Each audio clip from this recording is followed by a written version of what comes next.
Por lo tanto, si alguno está en Cristo, es una nueva creación. Lo viejo ha pasado, ha llegado ya lo nuevo. Es posible que una persona no sepa indicar el momento y el lugar exacto de su conversión, o que no pueda tal vez señalar el encadenamiento de circunstancias que lo condujeron a ese momento, pero esto no indica que no se haya convertido. Cristo dijo a Nicodemo: el viento sopla por donde quiere y lo oyes silbar, aunque ignoras de dónde viene y a dónde va. Lo mismo pasa con todo el que nace del Espíritu. El viento es invisible, pero sus efectos se ven y se sienten claramente. Así también obra el Espíritu de Dios en el corazón humano. El poder regenerador que ningún ojo humano puede ver engendra una vida nueva en el alma y crea un nuevo ser conforme a la imagen de Dios. Y aunque la obra del Espíritu Santo es silenciosa e imperceptible, sus efectos son manifiestos. Cuando el corazón ha sido renovado por el Espíritu de Dios, el hecho se revela en la vida. Si bien no podemos hacer cosa alguna para cambiar nuestro corazón, ni para ponernos en armonía con Dios, y aunque no debemos confiar para nada en nosotros, ni en nuestras buenas obras, nuestra vida demostrará si la gracia de Dios va a morar en nosotros. Se notará un cambio en el carácter, en las costumbres y en las ocupaciones. El contraste entre lo que éramos antes y lo que somos ahora será muy claro e inequívoco. El carácter se da a conocer no por las obras buenas o malas que de vez en cuando se ejecutan, sino por la tendencia de las palabras y de los actos habituales en la vida cotidiana. Es cierto que puede haber una conducta externa errónea sin el poder renovador de Cristo.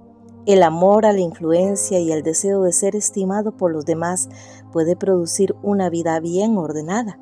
El respeto propio puede impulsarnos a evitar las apariencias del mal. Un corazón egoísta puede realizar actos de generosidad.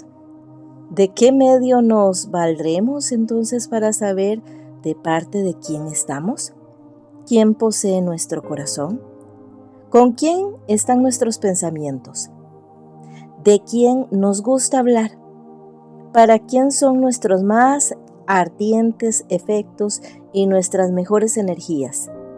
Si somos de Cristo, nuestros pensamientos están con Él y le dedicamos nuestras más grandes y gratas reflexiones. Le hemos consagrado todo lo que tenemos y somos y anhelamos ser semejantes a Él, respirar su espíritu, hacer su voluntad y agradarle en todo. Los que llegan a ser nuevas criaturas en Cristo, Jesús, producen los frutos de su espíritu, los cuales son amor, alegría, paz, paciencia, amabilidad, bondad, fidelidad, humildad y dominio propio. Ya no se rigen por sus antiguos deseos desordenados, sino que por la fe en el Hijo de Dios siguen en sus pisadas y reflejan su carácter y se purifican a sí mismos como Él es puro. Aman ahora las cosas que en un tiempo aborrecían y aborrecen las cosas que en otro tiempo amaban. El que era orgulloso y terco es ahora manso y humilde de corazón. El que antes era vano y altanero es ahora serio y modesto. El que antes era borracho es ahora sobrio, y el que era disoluto, puro. Todos ellos han abandonado las costumbres y modas vanas del mundo, y los cristianos no buscan la belleza externa, sino más bien aquella que es incorruptible, la que procede de lo íntimo del corazón y consiste en un espíritu suave y apacible.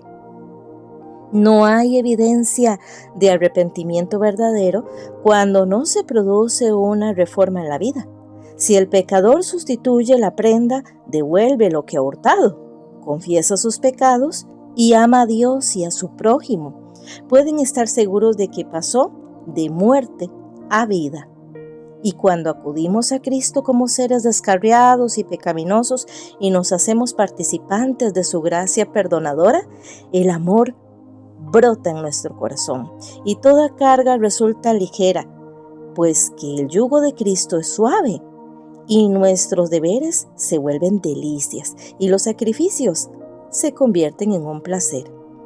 El sendero que antes nos parecía cubierto de tinieblas brilla y ahora con los rayos del sol de justicia.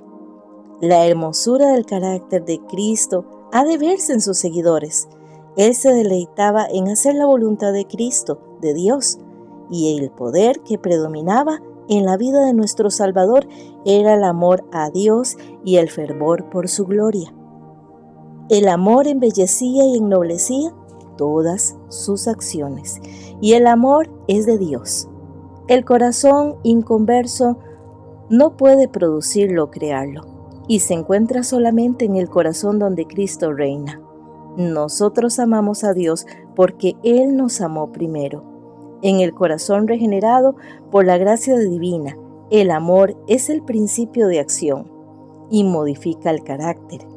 Gobierna los impulsos, controla las pasiones, subyuga la enemistad y ennoblece los afectos. Este amor, atesorado en el alma, endulza la vida y derrama una influencia purificadora sobre todos los que están a su alrededor.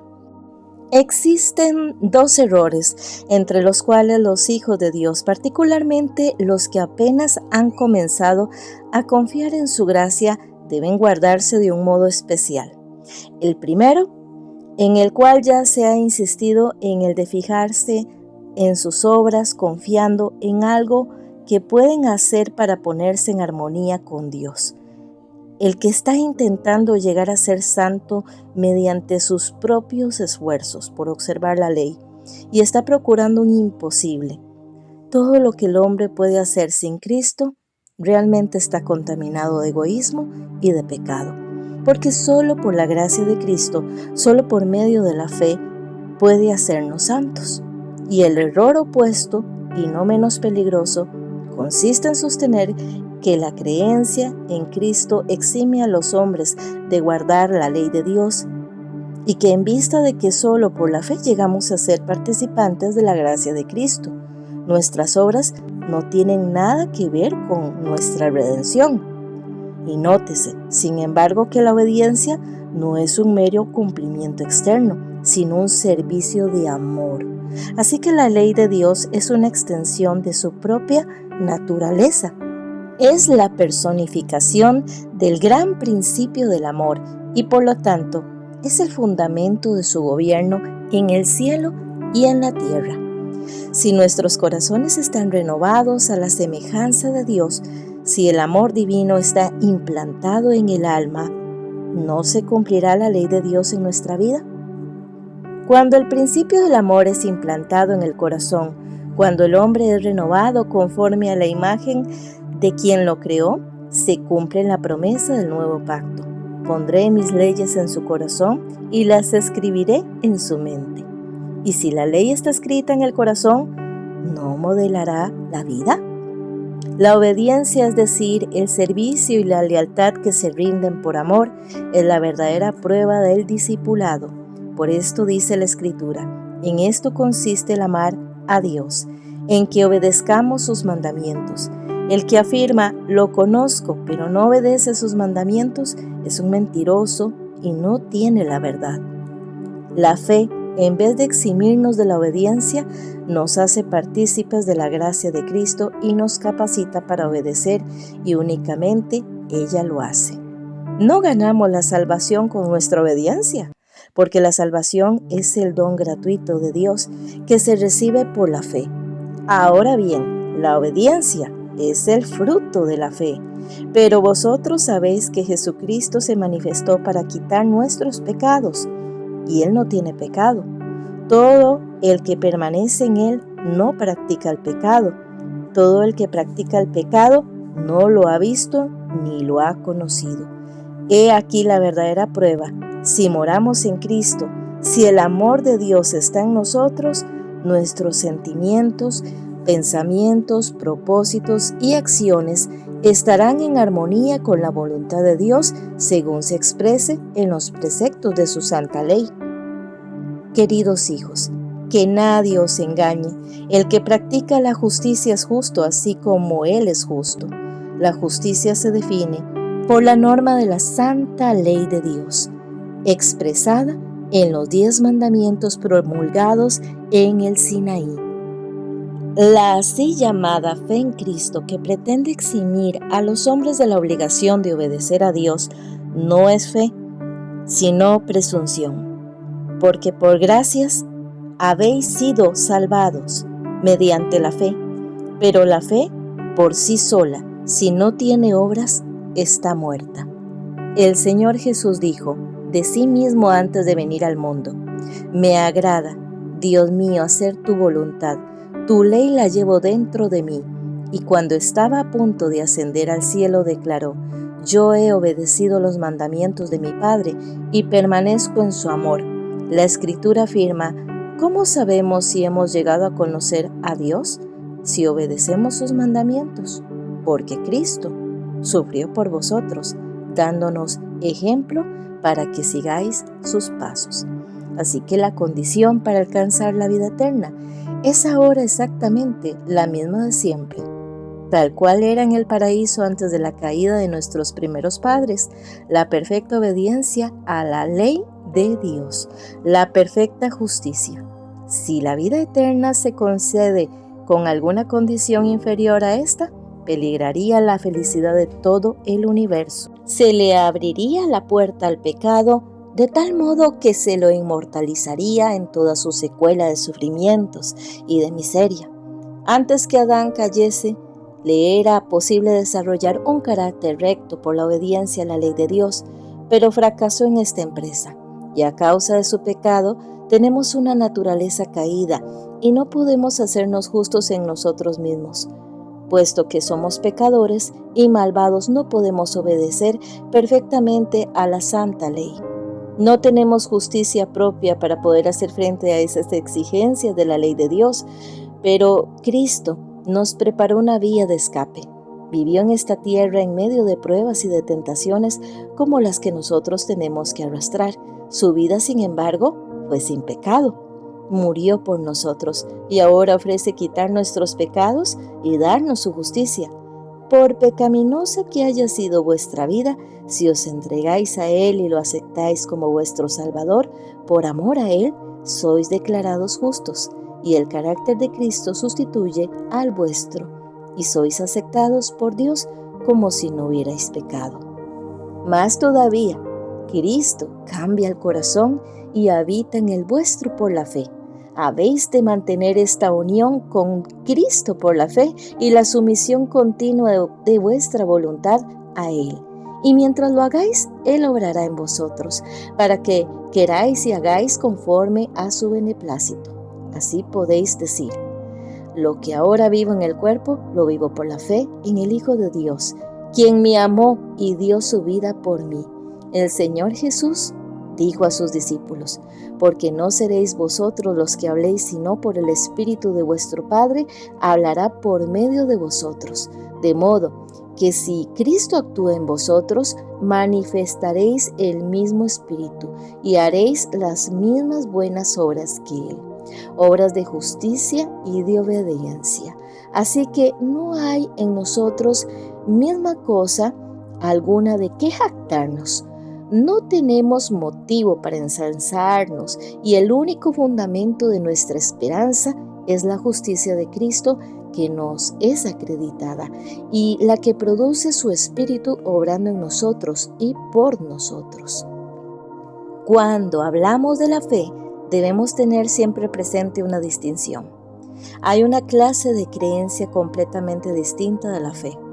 La existencia y el poder de Dios, así como la verdad de su palabra, son hechos que incluso Satanás y sus huestes no pueden negar en lo íntimo de su corazón.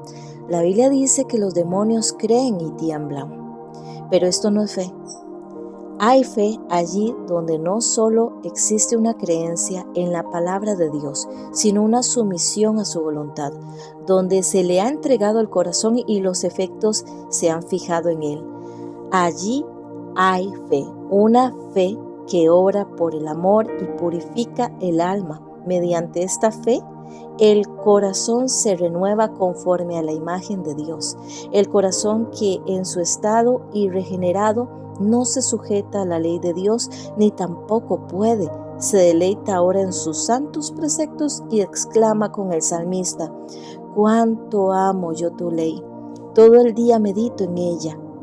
Entonces la justicia de la ley se cumple en nosotros, los que no andamos conforme a la carne, sino conforme al Espíritu.